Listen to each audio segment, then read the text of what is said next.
Hi, this is Amanda, Ridout health coach, and here we are once again with my good friend, pharmacist Ben, and we're going to continue our talk on anti-aging skincare. How are you doing, Ben? I'm doing great. You look beautiful. You must have taken some of my tips. You must have done some of Of my course, tips from the last time. always. So we're going to get to the health of our skin from the inside, That's but so since important. last time we spoke, we talked about exercising our skin. When you exfoliate, this is what we're talking about, is exfoliation. When you stimulate the growth of new cells, this is one of the ways the body excretes poisons and toxins.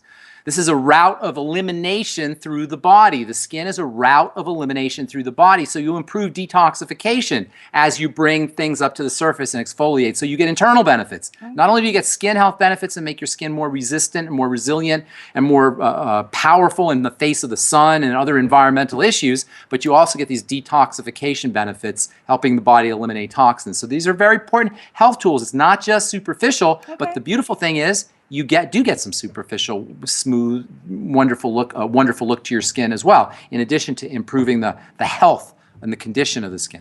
How would we go about cleansing our skin in between those days? What's the That's a best great way? question. That's a great question. First of all, you should understand cleansing is the hardest thing we do to our skin. All right, now when we're trying to cleanse the skin, we're trying to remove mostly sebum, skin oils, skin lipids, skin fats, perhaps dead skin cells, and also just makeup and exogenous dirt and that kind of thing. So we got to ask ourselves, what is the most effective way to get rid of these substances? Well, in order to understand that, we got to understand what these substances are, okay?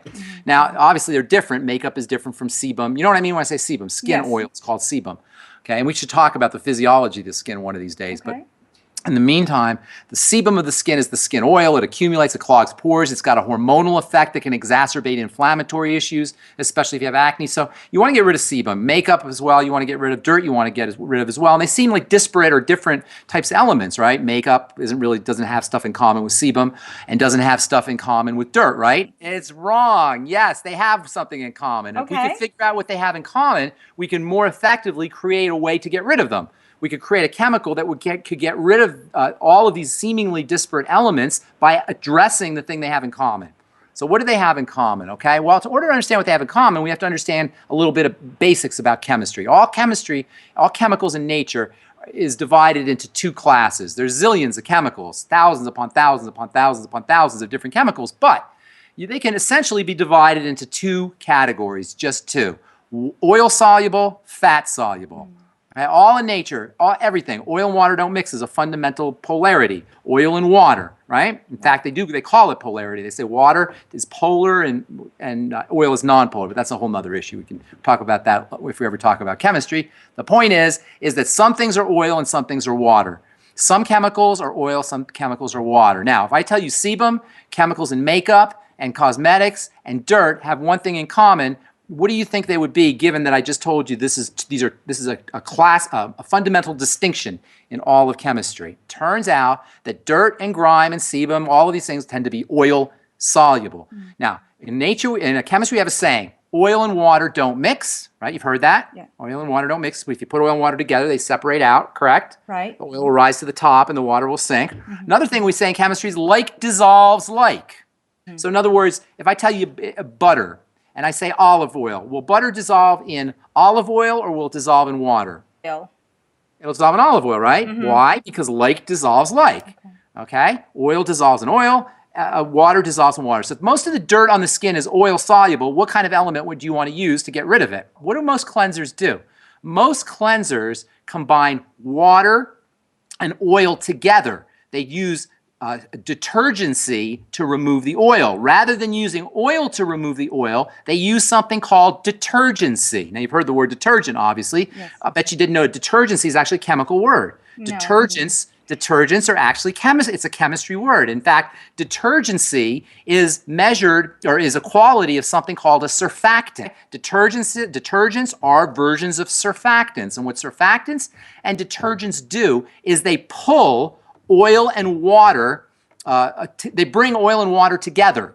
They pull oil towards it and they pull water towards it and kind of bring them two together. So when you use a detergent on your dirt, okay, which is what most cleansers are, what you're doing is you're taking the oil of the dirt and mixing it with the water from the sink or from the tap by blending it with this surface active agent, which acts like an adapter. Has a oil side on one end, and it pulls the oil off your skin, the dirt, which is in the oil phase, we say. And it has a watery side, and it pulls the water together from the tap, and it brings them together, creates foam. That's what foam is. Foam is the bringing together of the oil and the water with the surfactant in the middle. And in this whole process, the dirt is supposed to be rinsed away. This is how cleansers work. Now, the problem is the skin is very sensitive to detergency. Because as you're using detergents to get rid of the oil, you're disrupting the delicate chemistry of the skin. And it's very difficult not to do both. To the extent that you're cleaning is to the extent you're disrupting. And the disruption of the barrier is something that needs to, it's good. Remember we talked about disruption of the barrier, yes, as exercise. But it has to be done carefully. It has to be managed. And if you understand how to do it, you can use some awesome cleansers that exploit this ability to use detergency and exercise your skin while you're doing your cleanser, but you have to know how you're doing it. And you also have to take days off because remember, the barrier can't be chronically broken down. You need days off for the barrier to repair. Right. So what we're hoping to get is this repair. So you have to have an alternative way of removing sebum and dirt and makeup and all these things. You have to have an alternative type of ingredient, and that's where oils come in, as opposed to detergency. Remember we said like dissolves like, and we said the dirt is oil. Yes. So by using things like coconut oil, jojoba oil, squalane perhaps, anything that's lipophilic, that's a fancy way of saying oil-loving, will not only help remove dirt, but it will also deliver a little bit of emolliency, even though it's not going to be nutritional, and if you don't do it correctly, you can actually cause more harm than good. But I would stick to coconut oil or jojoba oil. When you're using a cleanser, there's two types of cleansers that you want, on-day cleansers, off-day cleansers. Your on-day cleansers are when you're going to work out your skin. And I like using alpha hydroxy acids in my on-day cleansers. In fact, for many years, I formulated alpha hydroxy acid cleansers. I personally use alpha hydroxy acid cleansers. I make my own alpha hydroxy acid cleanser, and I have strong. It's nice too. Yeah. In fact, it's the one product that I formulated for myself that I actually sold as a product, and it actually became one of my better selling products, one of my best selling products. Okay. Alpha hydroxy acids and cleansers are so multifunctional because alpha hydroxy acids chelate chlorine. That means they'll get chlorine out of your hair when you come home from the swimming pool. They'll also act as antibacterials without using antibacterial agents. You know, triclosan is the standard antibacterial ingredient, and that's now been banned in a lot of countries, and even in this country they're thinking about banning it. And alpha hydroxy acids give you antibacterial properties without giving you bacterial resistance. So you get the benefits of the triclosan without the bacterial resistance, which is a big problem. And then alpha hydroxy acids also act to stimulate the skin. And then I didn't tell you this about alpha hydroxy acids, but they're great skin lighteners too. They can help improve the tone of the skin because a lot of times pigment accumulates in the surface of the skin, and as we get older, that surface doesn't slough off as readily, and so these pigment spots can accumulate. These pigment spots can start to become very dramatic. They can start to stay on the skin. They can get left on the skin as this exfoliative or desquamation or sloughing off process slows down with age. Blotches can stay on the skin, and alpha hydroxy acids can speed up their removal. Alpha hydroxy acids, of course, help stimulate collagen production. So you get a lot of benefits with alpha hydroxy acids. They soften your beard. They can protect against ingrown hairs when you're shaving. They can, for men, if you're men who get ingrown hairs, you know, African-American men or Mediterranean men with curly hairs, alpha hydroxy acids and cleansers can help prevent ingrown hairs. For women who bikini shave sometimes, they can get ingrown hairs, alpha hydroxy acids work there. So they're wonderfully multifunctional in addition to being stimulating for the skin. So I like alpha hydroxy acid cleansers. If you want to make your own alpha hydroxy acid cleanser, which I know you like to do, right? Alpha hydroxy acids, think fruit juice, apple juice, orange juice. I didn't say this last time, but those concentrates. You know, you can use those frozen concentrates, lemon juice frozen concentrates. You ever seen those? Really? Yes. Wonderful, wonderful cleansers. You make masks out of them. They're very low pH, and they're cheap, and they're healthy. They got vitamin C in them. They're very good for you. You know what I'm talking about? They're canned. They're cold, though, right? They're cold. And you can warm them up, or you can use them cold if you want, for that matter. They're very refreshing. What fruits are the best? There's no best fruits. Mix them up. Lemon, orange. Usually the citrus fruits are the ones you'll find. Apple. They all have these natural alpha hydroxy acids in there. Then you can, if you really want foam, and by the way, I don't recommend foam. Foam is, that's not a good thing for your skin. But if you want foam, soapwort and yucca are two good herbs that will foam up, and you can just throw those in your low pH liquid and let it sit for a little bit, and it'll give you a little bit of foam. Also, in addition to apple cider vinegar, wine works. And there was one more thing, which I forgot what I was going to say. But, oh, aloe vera.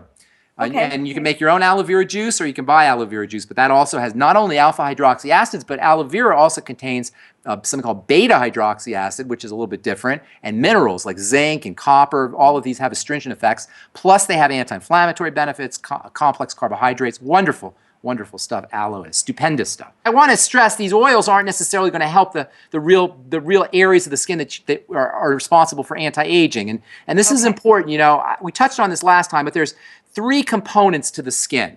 You've got the beef, the meat underneath. Yeah. You've got the coating on the top, like a chocolate coating you could think of. And then you got sugar sprinkles on the very, very surface. When we use skincare, we're mostly addressing the sugar sprinkles. Okay. And the sugar sprinkles are mostly dead skin. This is not where wrinkles appear. No. This is the very, very tippy top of the skin, and almost irrelevant, almost. It's not irrelevant totally, because there are connecting wires, if you will, not really wires, but biochemical connections between the sprinkles and the beef. Okay. So you can affect the beef by affecting the sprinkles. Does it understand what I'm saying? Is my analogy good here? Beef, candy coating, sprinkles. Sprinkles. Yes, you like that? Yeah. The beef doesn't work well, but it is beef, is why I say beef. So anyway, so the sugar coating is good. But usually when you use coconut oil, olive oil, jojoba oil, and those are the 2 main oils that I would use, you're only addressing that very, very surface. You're not really getting to where the beef is, so you're not going to get a lot of tremendous benefits from that. You will get some emolliency, some surface, a change in the surface texture, if you will, but you're not going to get long-term results, although you may get some nutritional value from the coconut oil. Has some vitamins in there, but that's not really what you're looking for. What you're looking for is a gentle way to remove dirt from your skin when you're taking your off days, when you don't want to do anything stimulating to the skin. And this is an effective way to do it. Up until about 1980, believe it or not, we really didn't know a heck of a lot about the skin. We didn't know how to keep what the skin was, how the skin moisturized itself. We didn't really know a lot about wound healing. We didn't know a lot about the subfractions that were in the skin that kept the skin healthy. And this around 1980, that started to change. Unfortunately, our thinking about the skin has not evolved with the times, and there's reasons for that. There's economic interests that are maintained by by marketers and business people not rocking the boat, not changing things. So we're not really taught how to address the skin from a metabolic direction. And by that I mean a chemistry direction. We're taught how to address the skin from a mechanical direction. You understand what I'm saying? Yeah. From a surface direction, not from a chemistry direction. And my whole message is, with skincare, is you can hack into the chemistry of skincare, of the skin, by using effective skincare strategies. And that's what we're talking about here. That's why we're talking about exercising the skin. We're talking about accessing metabolism, accessing chemistry, making things happen chemically. But in order to do that, you got to understand a little bit about the chemistry of the skin. So we should spend some time doing that. But rest assured, you can do it, and you can do it very, very effectively if you know what you're doing. Okay, wonderful. I look forward to the rest of our series. I know a lot of people are looking forward. You know, we have one out already, and people are already asking questions. Are they? Yeah, they really are, okay. And very interested. So this, I think, is going to be very helpful for countless women and men, because men also like to take care of their skin. Good. Good. Yeah. Well, my mission in life is to expose a lot of these ideas in a negative sense, the ideas that have been hidden, but also in a positive sense, some of the things that I've discovered over the last 30 years of doing skincare formulations and being in the skincare business. Well, we are blessed to be able to benefit from your knowledge. Thank you so much for sharing with us. Good to talk to you.